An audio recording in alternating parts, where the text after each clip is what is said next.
भजन का भाव और भजन में कर उठी उनकी साथ भजन में भाव होखे के पंच परमेश्वर बैठल बनी। जयंती मनाई जा रही है, सर्व समाज के लोग एकत्रित हुए हैं, ये प्रेम है। जयंती मनाई जा रही है, कोई आजमगढ़ से कोई कैमूर बिहार से आया है, ये प्रेम है। जयंती मनाई जा रही है, कलाकारों को सुनने के लिए लोग कलाकारों को ऊंचा मंच दिए हैं और अपने नीचे बैठे हैं, ये भी एक प्रेम है। तो प्रेम ये कहता है कि जिस चीज को गुस्से से, जिस चीज को तेगा तलवार से नहीं जीता जा सकता, उस चीज को प्रेम से जीता जा सकता है। इसलिए कहना है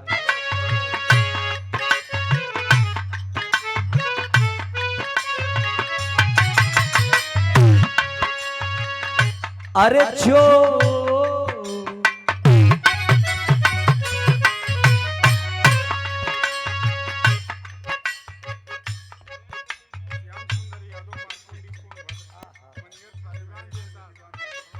देखें श्री श्याम सुंदर यादव जी, मारकुंडी सोनभद्र, जहां पीर लोरी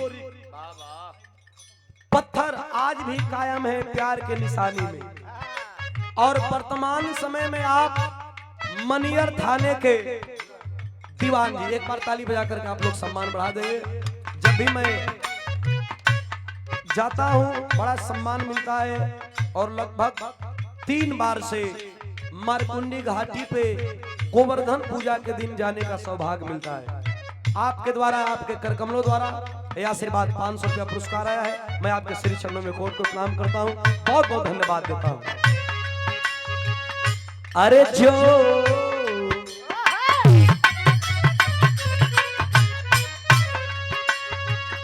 अरे जो प्रेम गली में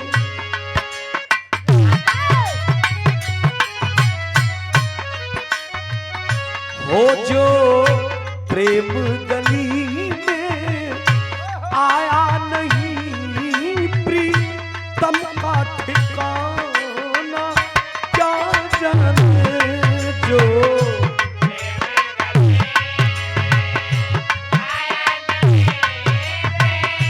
तम का ठिकाना।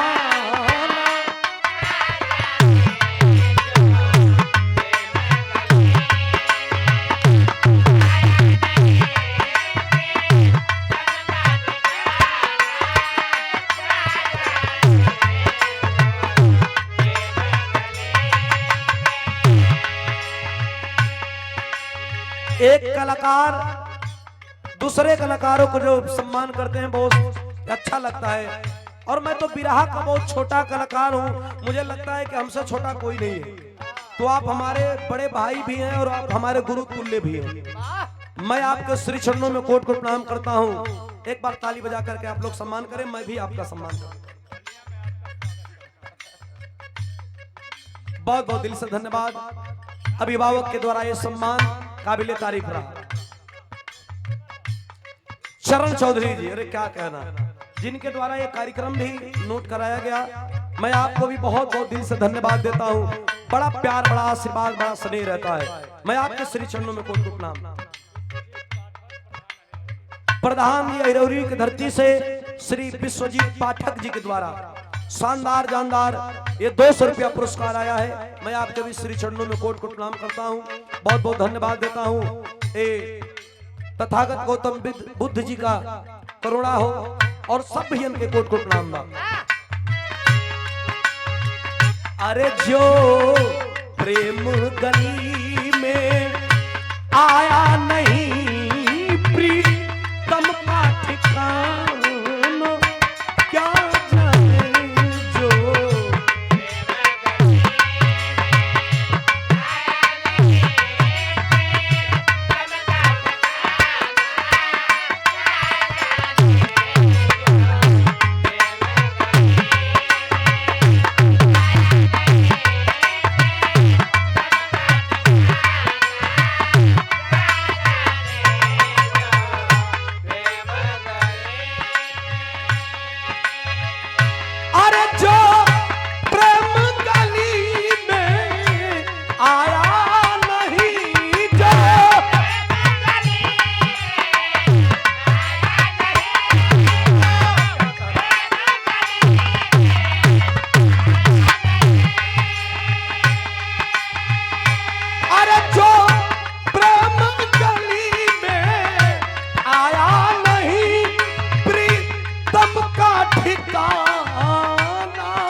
जिसने कभी प्यार प्यार प्यार प्यार प्यार प्यार, अरे जिसने कभी प्यार किया ही नहीं वह प्रीत निभाना जाने।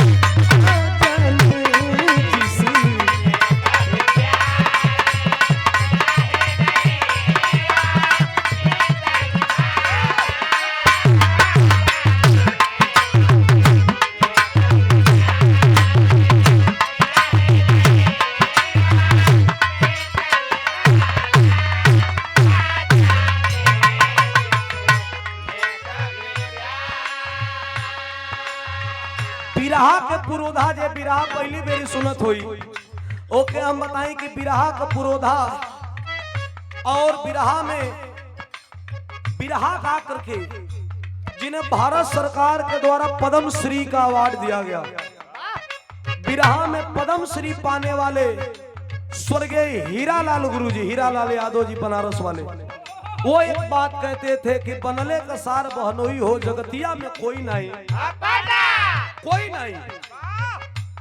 हमार बनल है, आपका बनल है, दुनिया में कई वो सार भेटा जाए हैं, लेकिन बिगड़ गईला के बाद बहनोई भी ना मिली है। तो ऐसे कहे के बका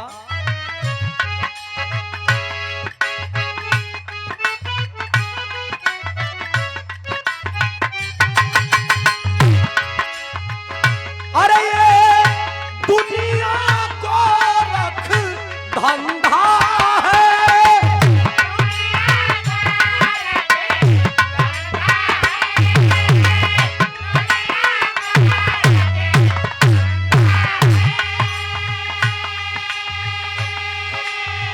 विश्वजीत राम जी प्रधान जी अहिरौली के धरती से आप अभिभावक के द्वारा सादर 100 रुपया पुरस्कार देके सम्मान बढ़ाया गया। मैं आपके श्री चरणों में कोट को प्रणाम करता हूं।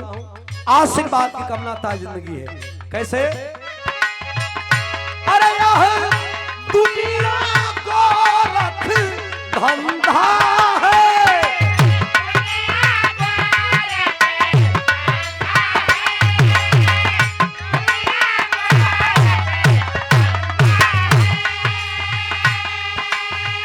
अरे सब लोग माया में लंधा है,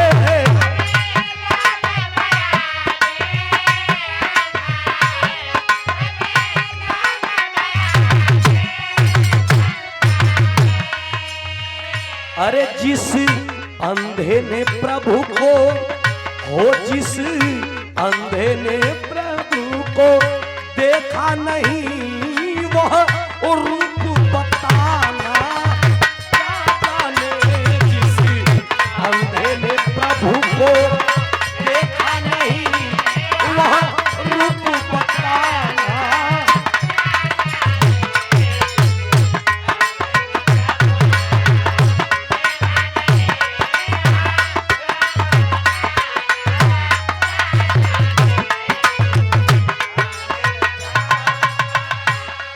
लेकिन स्वामी भजन सदगुरु स्वामी परमहंस विश्वगुरु स्वामी अड़गड़ानंद महाराज मिर्जापुर में हैं, गढ़वा घाट स्वामी बैठे हुए हैं बनारस में, चंदौली में सदगुरु स्वामी का दर्जा प्राप्त बाबा कीनाराम, और देवरिया जिला में श्री देवरहवा बाबा, बलिया जिला में भिरगु बाबा, ये सदगुरुओं की उपाधि में जिन्हें गिना गया।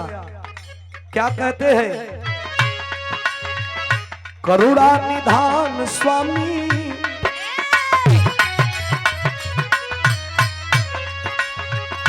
करुणा निधान स्वामी, अरे जगत के दाता हुआ करुणा निधान स्वामी, जगत के दाता हुआ।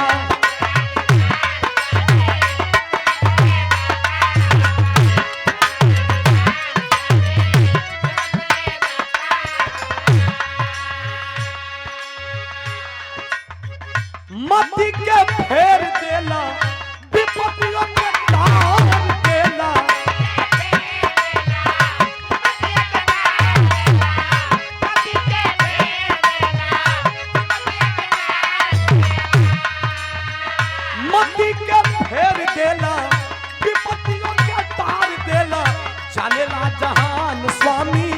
जाने ला जहान सतगुरु जगत के हौवा।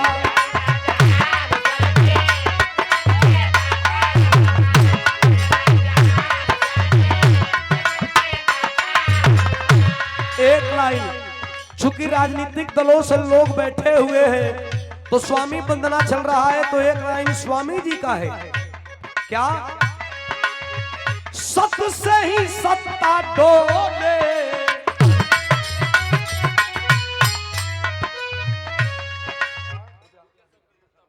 हमारे विजय शंकर जी बाबूजी के द्वारा पुरस्कार आशीर्वाद के रूप में देवल गेल बा। हमारे राजनीतिक दलों से बैठे हुए सभी हमारे अधिकारी पदाधिकारियों के लिए है कि ये सत्ता सत से ही लेला, सदगुरु का कृपा होला तब सत्ता डोलेला। कैसे? सत से ही सत्ता डोले, मर्जी से पत्ता डोले।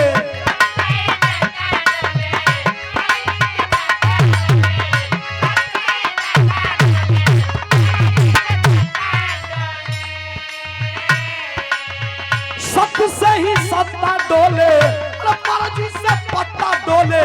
जाने ला जहान सतगुरु, जाने ला जहान सतगुरु जगत के पता हुआ।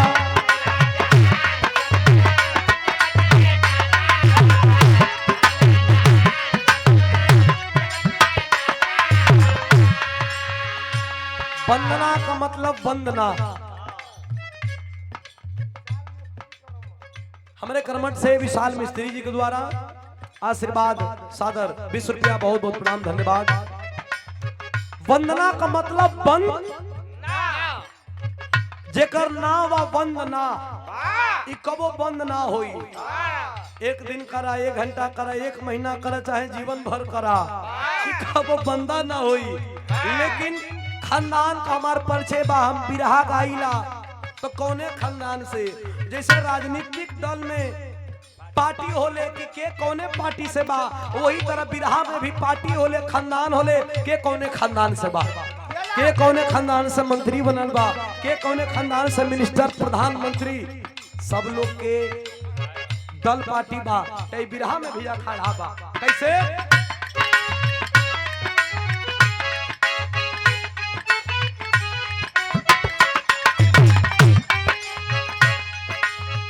अरे गुरपी हर गुरु गणेश जी करके गए,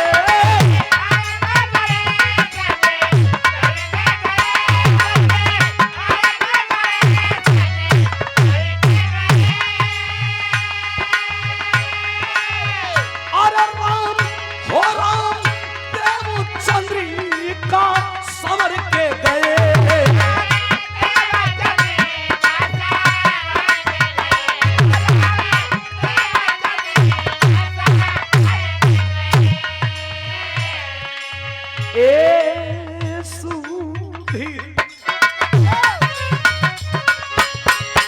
अरे सुधीर